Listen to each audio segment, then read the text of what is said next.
What do Phillip Schofield, Huw Edwards, and Dan Wootton have in common?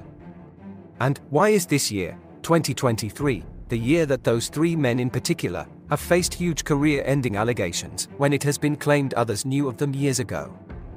Could the Byline Times, the BBC, and the Sun be embroiled in a twisted game of tit-for-tat, or even good old-fashioned revenge? But for what reason? Is it an elaborate dance of power that first came to light in 2011, when it was revealed that the news of the world was hacking the phones of politicians, celebrities, and notably, members of the royal family? The Byline Times have recently issued further damning allegations against GB News presenter Dan Wootton, alleging that he met young male reality TV stars through his work as a prominent show business journalist and then privately propositioned them to do photo shoots at his home for underwear brands in an abhorrent abuse of power. Byline Times alleges that the celebrities Dan Wootton targeted over an 8-year period between 2011 and 2019, during which he was working for The Sun, ITV, and the Daily Mail, were The Only Way is Essex star Kirk Norcross, Big Brother contestant J.J. Bird, and an X Factor singer who was just out of his teens. This latest revelation is just one part of a string of allegations that appear to be building rapidly, and now the Byline Times says it has information regarding other individuals in the public eye and their interactions with Dan Wootton, which it will be publishing in due course. Is it beyond the realms of possibility that he, somehow, had a hand in the recent downfall of much higher profile celebrities? Just, in our own opinion, of course. There are dark forces out to try and take this brilliant channel down, Dan Wootton has previously said, claiming that GB News is the biggest threat to the establishment in decades. What establishment could he be referring to? Could it be that there was indeed some sort of secret agreement between Buckingham Palace and the media all those years ago, and could that alleged agreement be nearing its end or have recently expired? Could our newly crowned king and queen be clearing the media rot in order to pave the way for the future King Prince William and secure the future of the monarchy? Just 2 weeks after the king's coronation, the dominoes seemingly began to fall. Phillip Schofield, Huw Edwards, Dan Wootton. Is it all just a coincidence, or could there be a link? Could former Murdoch hack Dan Wootton know too much? Could he have gotten himself in too deep and someone somewhere is trying to discredit him by digging up his alleged murky past? Prince Harry, who called Dan Wootton a sad little man, claimed that a clandestine deal between palace courtiers and newspaper executives was the reason he had not brought his phone hacking case sooner, and alleged that a secret agreement at the palace in 2012 had stopped him, claims that were thrown out by the judge, who ruled it as implausible. Despite this, the newspaper group still faces a high-profile trial next year. And Phillip Schofield, it has been widely reported that people surrounding him knew of his unwise but not illegal affair with a young runner, as he puts it. It has also been reported that the BBC knew of the allegations against Huw Edwards, but did nothing, and it has been reported that Dan Wootton's ex Alex Truby has been shouting about the allegations against Dan for years. There were even allegations made against Dan in 2020 by the late Caroline Flack's ex-fiancé, Andrew Brady, who was sent to jail for his accusations. On April 20, 2023, Dan Wootton wrote an article for Mail Online, who have since suspended him, in which he wrote, "When I speak to many household name ITV presenters, they don't have a good word to say about the bloke who viewers know affectionately as Scof. I know, by the way, because I was one of Phil's colleagues at ITV Daytime for more than a decade. He tried to get me taken off air multiple times. It started after I wrote a column for the Daily Mail in April 2013 revealing that he was going to pay at least £62,500 from his £1 million plus salary in damages to Lord McAlpine, whose name was visible to viewers on the so-called P list he handed to then PM David Cameron in a major gaffe. The abusive Twitter direct messages I received from Schofield were water off a duck's back for me, but proved to me of how he must treat less powerful colleagues with whom he disagreed. I eventually quit ITV for good in November 2019. I was no longer prepared to stay silent about his disgraceful behavior under pressure from the bosses at the broadcaster who, for some reason, have long been supporters of Schofield. In February 2020, the month Caroline Flack took her own life and the month Phillip Schofield came out as gay, the Byline Times alleged that Dan Wootton had a decisive falling out with editor of The Sun Victoria Newton.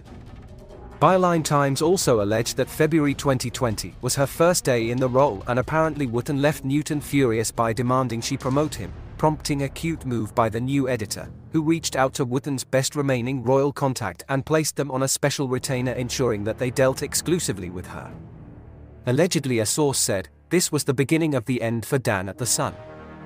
He didn't like having the same move pulled on him that he had done to so many contacts of other people. Less than a year later, Wootton left News UK for his current position at GB News. Who was the best remaining royal contact that Dan Wootton could have lost? Could it be Prince William, by any chance? Has Dan Wootton, after having spent years nestling in the bosom of the royals, been cast out into the cold by a fearful monarchy? Is he rattling around like a loose cannon that someone, somewhere wants rid of? Or is he being protected in case he decides to spill any beans? During the height of the Phillip Schofield scandal, Dan Wootton, who says he is the victim of a witch hunt, interviewed Eamon Holmes, in which Eamon, in a direct message to Schofield, who also claimed to be the victim of a witch hunt, said, "I think Phillip was absolutely right about toxicity, but my friend, the toxicity is not with me, Dan Wootton, or anybody else, the toxicity is with you." What about Huw Edwards, who has been accused of paying £35,000 to a teenager in exchange for sexual images 3 years ago, which would make that the year 2020, when the victim was 17 years old? We wonder if it was February, seeing as everything appears to have happened during that same month, including a huge and very distracting plague which swept the world. Dan Wootton, who has been accused by the Byline Times of blackmail in a cash for sexual images catfishing scandal, claimed a victim told them that Martin Branning, an alias they claim was used by Dan Wootton, had offered sums up to £30,000 in return for sexually compromising pictures. In the Phillip Schofield scandal, ITV's chief executive, Dame Caroline McCall, confirmed before MPs that ITV officials became aware of the rumours about Schofield having a relationship with a younger member of This Morning's production team in early 2020. She said, "I really became aware of those rumours when Phillip came out in February 2020. In February 2020 is when Kevin, Ligo, and I spoke about it, but we actually started looking at it in December 2019, but the noise out there ramped up in 2020. There's that strange month again, February 2020. Speaking to the BBC after the scandal broke, Phillip Schofield had said the criticism he had faced since admitting the affair had left him suicidal. "Do you want me to die? Because that's where I am," he said.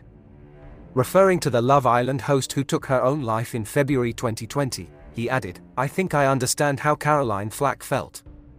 The comment did not go down well with most, and it has always stuck in Blinkerhole's mind. Why on earth would he make such a poorly judged comparison? Schofield is many things, but stupid, we believe, is not one of them. Everything he said would have been carefully calculated, and in our own opinion, he made that comment for a reason. A year after Miss Flack's death on the 15th of February 2020, her former fiancé, Andrew Brady, as we mentioned earlier, was jailed for 4 months for harassing Dan Wootton after branding him a sex offender and murderer, and said he felt like getting rid of him once and for all, and stating an intention to end Dan Wootton's career. Passing sentence, Judge Jeremy Richardson QC told Brady his claims that Mr. Wootton was in some way responsible for Miss Flack's death were wholly irrational, calling his claims utterly outrageous and noting that Mr. Wootton was actually a friend of the Love Island presenter. It didn't take Blinkerhole very long to find out that same judge, Judge Jeremy Richardson QC, 2 years later spared another man from a jail sentence altogether. That man, Jordan Etsy, pleaded guilty to sexually communicating with a child, inciting a child to engage in sexual activity, 5 counts of causing a child to engage in sexual activity, 3 counts of making indecent photos of children, and 1 count of possessing a prohibited photo of a child. This year, 2023, that same judge sentenced a man to 4 years and 8 months in jail for car theft and a house burglary.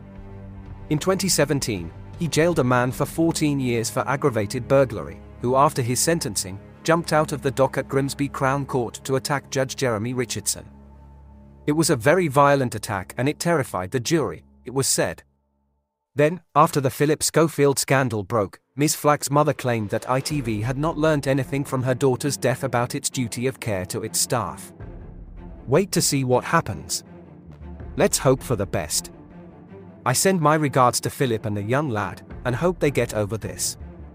Don't do anything silly. The chief executive of ITV, Dame Caroline McCall, has previously said she was very concerned for Phillip Schofield's welfare, but stopped short of comparing his treatment by the media to that of the late Caroline Flack.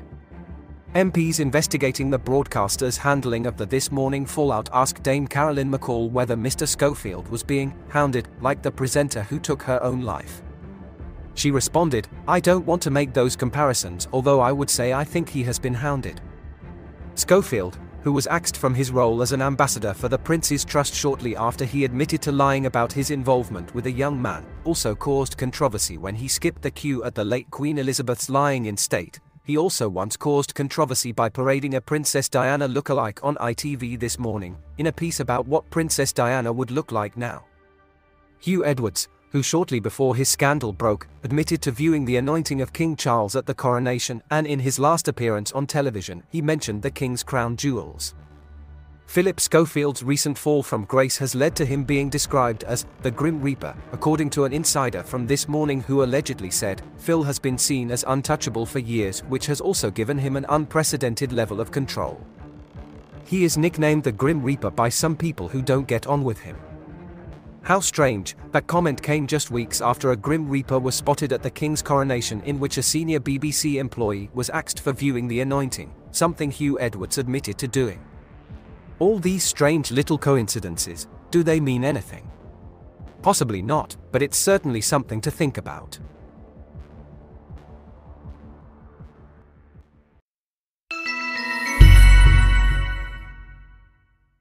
Please like and subscribe for more journeys through the blinker hole. For entertainment purposes only.